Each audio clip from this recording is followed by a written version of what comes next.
Селдетерлік сезім кетті, сел болып домбырамнан. Сіз не істеп? Мен, қызым, іс тігіп отырмын. Мен көрпеше жасап отырмын, қызым.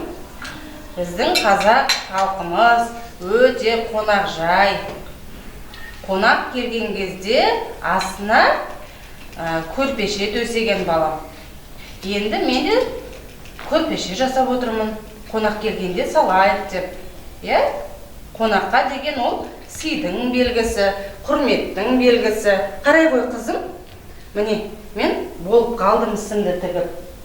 Құдай бұйыртса, қазір ішіне жүнін салып. Міне, қарашы. Балеке, қандай әдемі көрпе шықты, Анашам, сіз өлемен домбыра айтып беріңізші. Жарайды, қызым. Сен домбыраны алып келесің бе? Алып келе ғой, мен алып айтып берейін.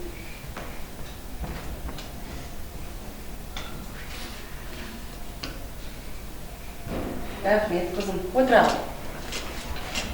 Әсемәлен дала мені барады,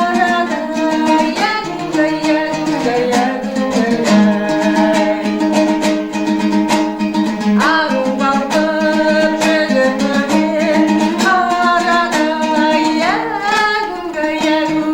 арады, Анасы, мен сіз сияқты өнерлі болам. Әумин, қызым. Сен де өнерлі бола ғой. Мен оған кәміл сенемін. Азада, кеш бір жағын сашып беріп бір садақ. Кел ағай, өкпес әкеңе. Қыстай болды жағын. Бұл садақ деген балам ертеректе аң аулау үшін қолданылды. Содан кейін жаугершілік заманда жауды алыстан естау үшін. Ай, азамат міне. Жігіт болдың деген сөз ханзада. Мені сен садағың.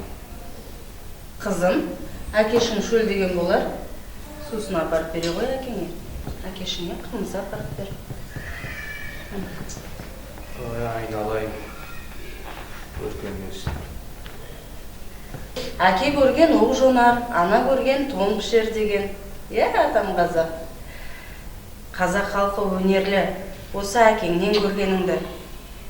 Балам, әкеңнен көргеніңді, қызым, анашыңнан көргеніңді сен өскенде қайталайсың. Сендер біздің ұрпағымызсыңдар, ұрпақ жалғастығы деген сендер боласыңдар, алтындарым. Келешек болашағымыз жарқын болсын, сендерге біз кәміл сенеміз. Осы бізден көргендеріңді өздеріңнің ұрпақтарыңа ары қарай дарытады, кеңейтеді, тәрбие береді деп біз оған сенеміз, сендерден үлкен үміт күтеміз. Ұлым, қазақ атамыз жігітке жеті өнерді аз деген. Үлкен азамат боласын. Ер азамат жеті қырлы бір сырлы болу керек болады. Осыны